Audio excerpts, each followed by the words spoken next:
What's happening in HT Nation? This is Zach Edwards with Historical Conquest. I've got something new to show you. It's the first book.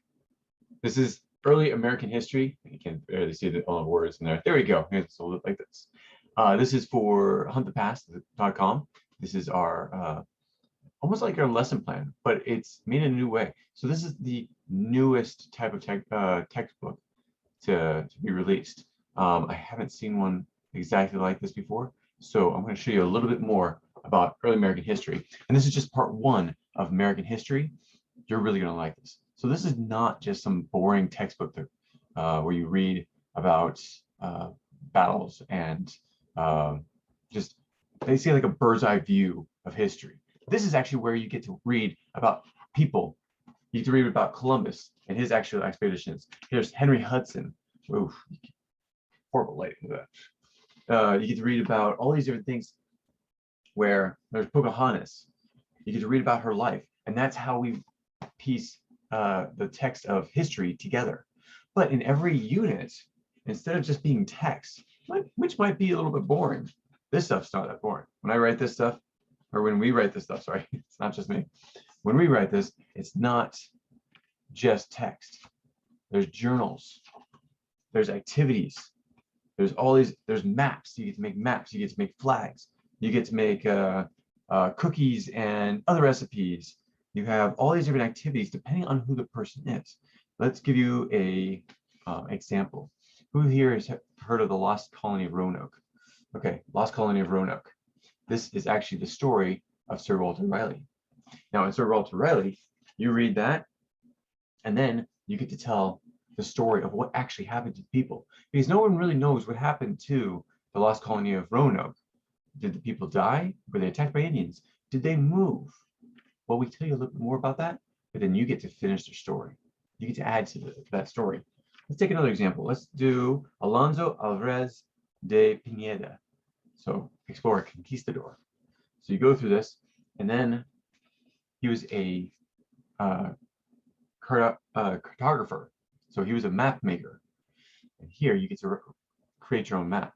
So basically in this unit, you read about him. So it's that short. It's not going to bore you.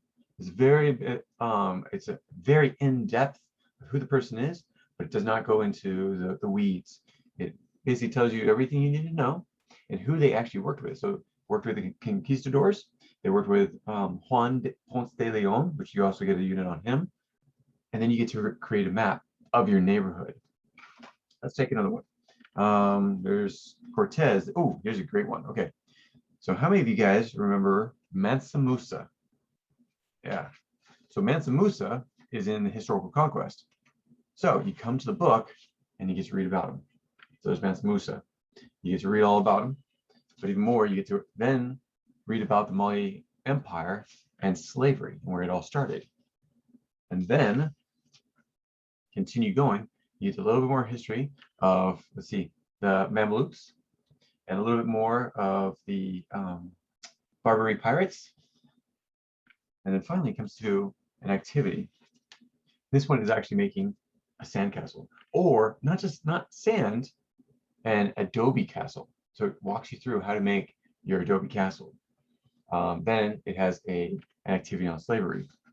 So this is, again, the most in-depth history book ever created.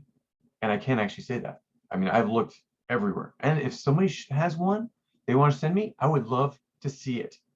So, but this doesn't just go through Columbus. It doesn't talk about just the explorers. It goes from everything from Mesoamerica all the way up to 1700. The reason why we stopped at 1700 is because that's a good sized book.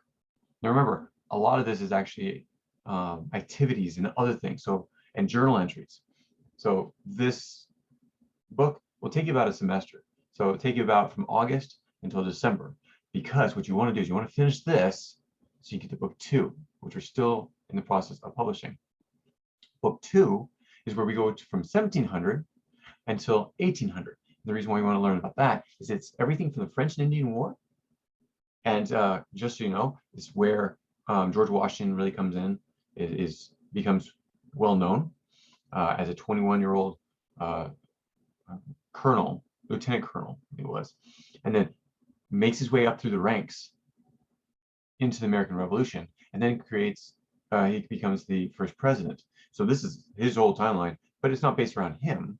It's just you're going to see his development as you go, because you're going to see all these different people throughout the French and Indian War, to the small amount of time between it, when things were going haywire between British and the colonial people, and how much they wanted to fight.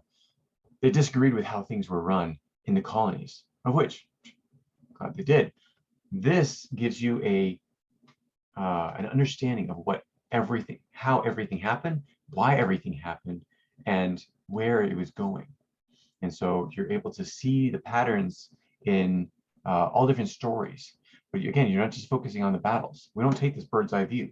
We actually take it in depth. We actually go to the people. So you get to learn about all these great people and their lives and their follies. Yeah, these people were not perfect whatsoever. And you get to see how they were not perfect. But you can also see how they overcame those imperfections and became such successful or famous people in this day. So with this book, it follows up into goes up to the 1700s. You also learn about slavery. I mean, that is a big thing right now. Everyone talks about the 1619 Project. There's so much more information than is given to you then. This will make you learn more than you would in the public schools if you did not have this. This goes through so much more than the public schools give you, so much more than most curriculum in homeschooling. I won't say all because I don't know all the curriculum in homeschooling. But if you want to show a professor how smart you are, wow, read this book. It'll give you everything that you need to know to amaze adults, because I can guarantee you most adults almost all adults do not know what's in this book. So this will make you smarter than them. Also, what's also great about this is that by doing the activities, you'll retain more of the information than ever before, because you'll have activities for every unit, every person that you're working with. You can have some sort of activity to help you remember who they are, because you're going to go through stuff that's personal with them.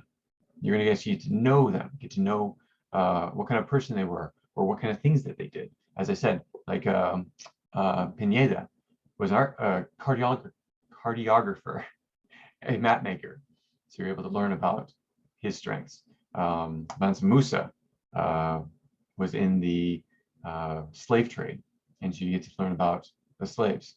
And also, if you remember from the card in Historical Conquest, it talks to you about how Mansa Musa brought gold into Cairo and to Egypt and totally destroyed their economies. Now, I've always said that it was because of his generosity, but as you study it, my historians have actually showed me it's so much more.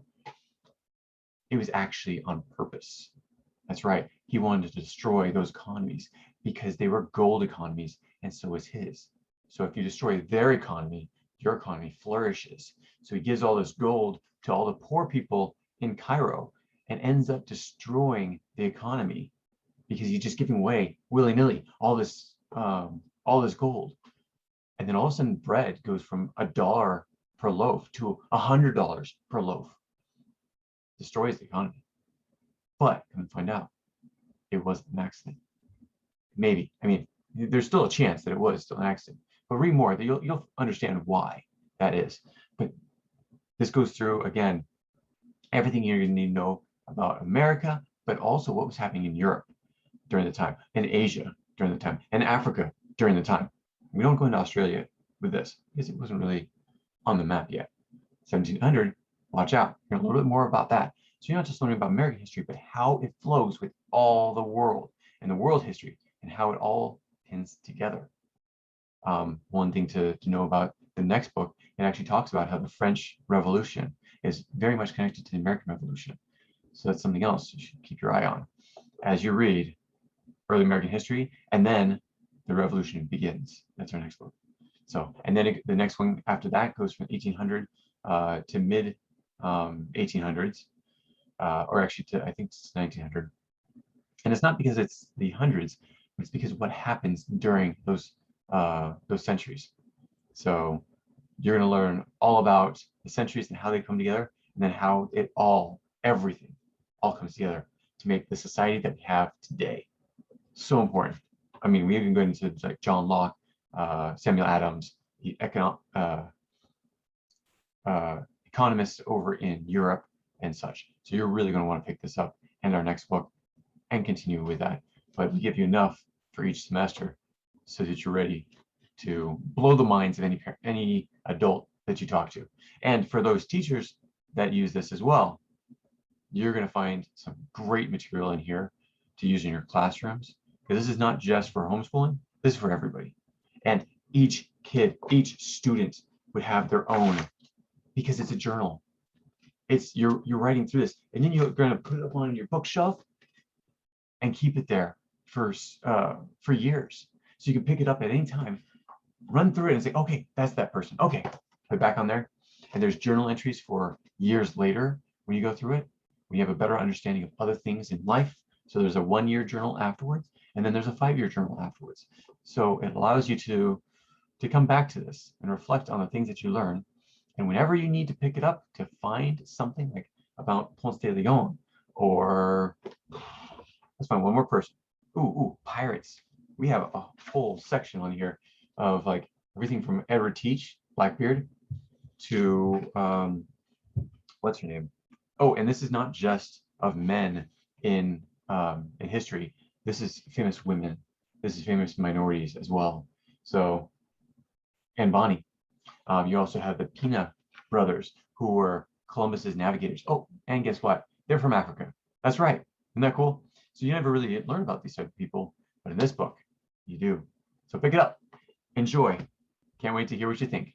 Thanks so much, and we'll talk to you soon. Bye. If you have any comments or questions, add them to the comments below. Otherwise, we'll see you tomorrow, actually. Take care. Bye.